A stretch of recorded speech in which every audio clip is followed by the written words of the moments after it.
नमस्कार. विकसित भारत 2047 ही संकल्पना आपल्याला जर सत्यात आणायची असेल तर विजेच्या बाबतीत भारताला आत्मनिर्भर होणे आवश्यक आहे. विजेच्या बाबतीत आत्मनिर्भर होण्यासाठी घर, गाव, तालुका येथून सुरुवात झाली पाहिजे. त्याच हेतूने आमचा विजेच्या बाबतीत आत्मनिर्भर तालुका ही संकल्पना मांडली आहे. आधुनिक युगात विजेशिवाय कोणतेही काम होणे शक्य नाही.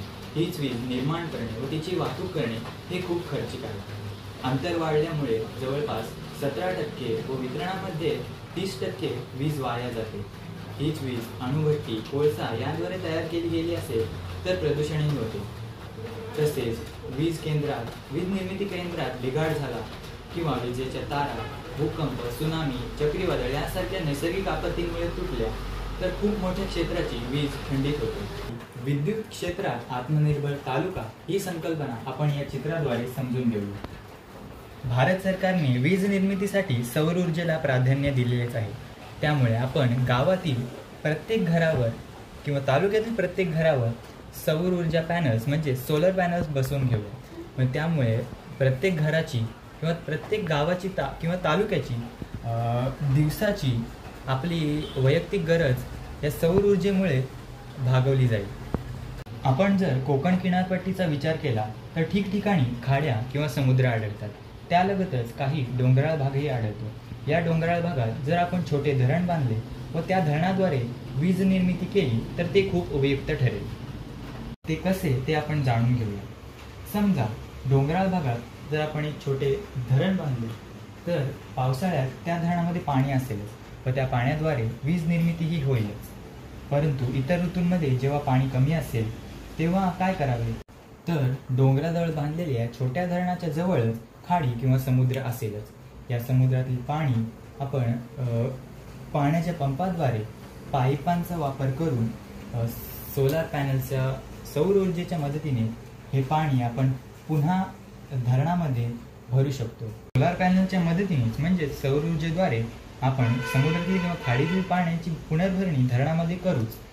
परंतु सौर ऊर्जा ही पर्यावरणपूरक आहे.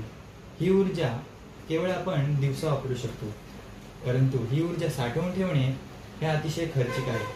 त्यामुळे ती ऊर्जा अन्य प्रकारात साठवली तर त्यामुळे ती ऊर्जा आपण या धरणामध्ये साठवत आहोत. म्हणजेच आपण या धरणाचा बॅटरी म्हणून वापर करत आहोत.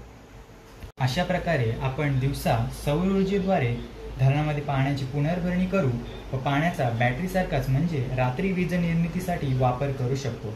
अशा प्रकारे प्रत्येक दिवशी चक्रीय पद्धतीने वीज निर्मिती करू शकतो, तेही कोणतेही प्रदूषण व पर्यावरणाचा ऱ्हास न करता.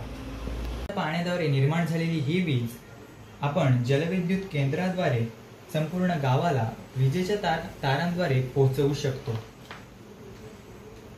प्रत्येक घरावरील सोलर पॅनलद्वारे दिवसा सौर ऊर्जेच्या मदतीने वीज निर्मिती होईलच. परंतु रात्री जेव्हा सूर्यप्रकाश नसेल तेव्हा या जलविद्युत केंद्राद्वारे संपूर्ण तालुक्याला विजेच्या तारांच्या मदतीने वीज पुरवठा करता येईल. केंद्रापासून अंतर कमी असल्यामुळे वीज वाया जाणार नाही व याच विजेद्वारे आपण विविध कारखान्यांना, कंपन्यांना वीज पुरवठा करू शकू. अशा प्रकारे दिवसा सौर ऊर्जा व रात्री या धरणाच्या संकल्पनेद्वारे म्हणजे जलविद्युत केंद्राद्वारे संपूर्ण तालुक्याला अखंडित वीज पुरवठा करता येईल. त्यामुळे वीज बाहेरून वाहून आणावी लागणार नाही. त्यामुळे जास्तीचा खर्चही वाचेल.